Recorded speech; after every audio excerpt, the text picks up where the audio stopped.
महागठबंधन में जिस तरह की स्थिति पैदा हुई है, हमने जनता दल यूनाइटेड में रहते हुए जिन बातों की चर्चा लगातार की, पार्टी धीरे धीरे कमजोर हो रही है, समाप्त हो रही है।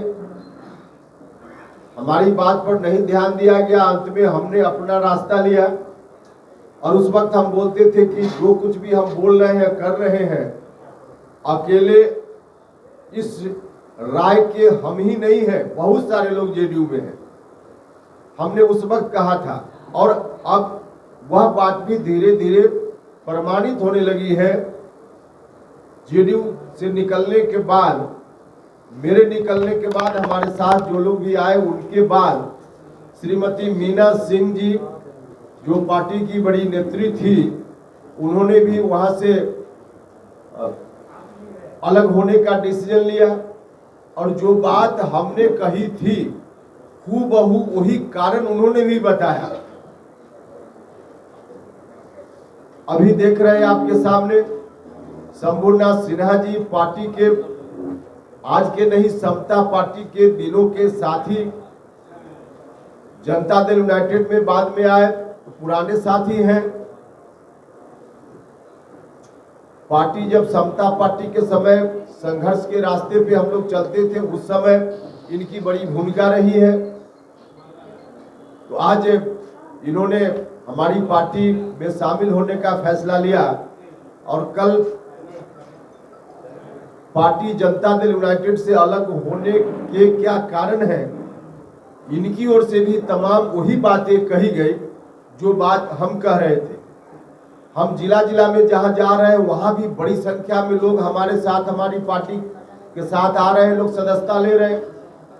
पटना में भी कई लोगों का बयान, जो महत्वपूर्ण इलाके के अलग अलग नेता हैं, उनका भी बयान जनता दल यूनाइटेड की स्थिति को लेकर रोज आ रहा है और रोज लोग वहां से अलग हो रहे हैं। कुल मिलाजुलाकर पार्टी अब बिल्कुल मरणासन स्थिति में पहुंच गई है। जनता दल यूनाइटेड को इस स्थिति में पहुंचाने के लिए जिम्मेवार, हम बार बार कहते रहे कि 2-4 लोग हैं, जिन 2-4 लोगों के कारण पार्टी जनता दल यूनाइटेड आज इस स्थिति में पहुंच गई।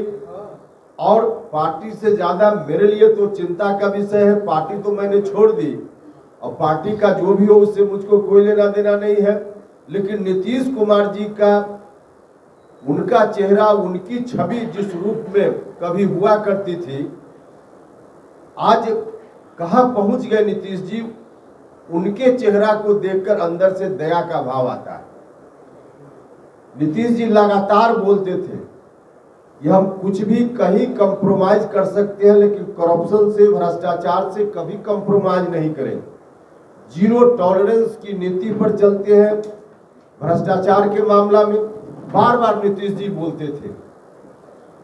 बीच में एक गठबंधन जिसके साथ सरकार चला रहे थे 2015 के बाद, उस वक्त भ्रष्टाचार के इशू को लेकर ही उन्होंने गठबंधन छोड़ा।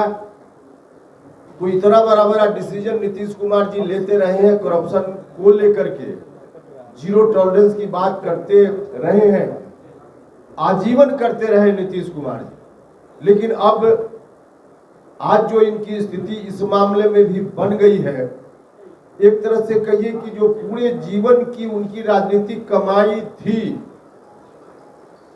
उसको भी कुछ 2-4 लोगों के कारण दांव पर लगा दिए। अब जिस गठबंधन में है नीतीश जी और जिस व्यक्ति को या जिस पार्टी को अब आगे सौंपना चाहते हैं सब कुछ, उनकी जो स्थिति है भ्रष्टाचार के मामला में, नीतीश जी से जब सवाल पूछा आप ही में से कुछ लोगों ने कि जो छापेमारी हो रही है इस पर आपकी क्या टिप्पणी है, तो कुछ भी नीतीश कुमार जी नहीं बोल पाए। अब नीतीश कुमार जी का ऐसे विषय पर भी चुप रहना, नहीं बोलना, या कुछ ऐसी बात कहकर निकल जाना जिसका अर्थ न तो हाँ होता है न होता है।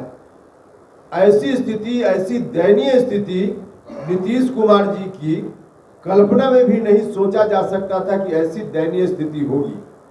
लेकिन अब एक तरह से कहिए कि भ्रष्टाचार से पूरे के पूरे तौर पे कॉम्प्रोमाइज की स्थिति है।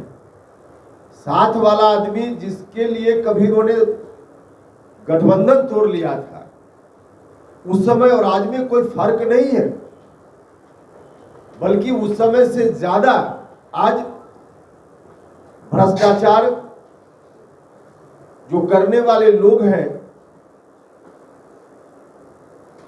जो बातें आ रही है, उससे साफ लग रहा है कि उस समय से ज्यादा आज स्थिति उस स्तर पे भ्रष्टाचार की दिख रही है। उसके बावजूद नीतीश जी का कुछ नहीं बोलना या इधर उधर से कुछ बोलकर निकल जाना, यह बहुत ही दयनीय स्थिति है उनके लिए। और पूरे जीवन भर की कमाई जो राजनीति में उनकी थी, उसको स्वाहा करने जैसा है।